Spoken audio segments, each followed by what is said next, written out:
Yeah, every Wednesday, my baby teaches me a new word, and I love it. And I want to say, girl, you make me feel undoubtedly. So close, baby. It's not that close. I've been waiting for my opportunity to talk about adverbs, and today is finally the day.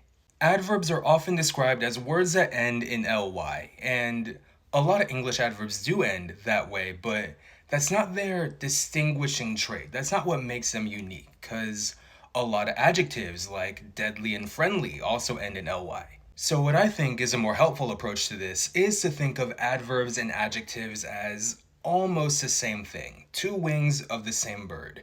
And the big difference between an English adverb and an English adjective is where they show up syntactically.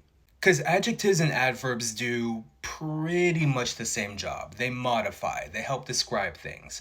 But adjectives typically go for nouns and pronouns, and adverbs typically go for verbs and adjectives and sometimes other adverbs.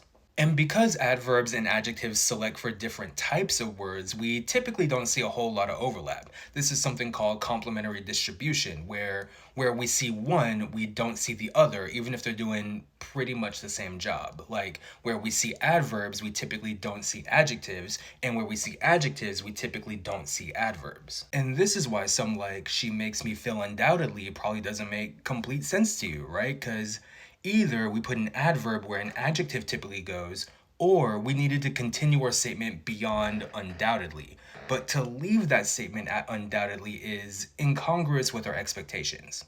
But if you set it up and you time it right, that incongruity can create comedy.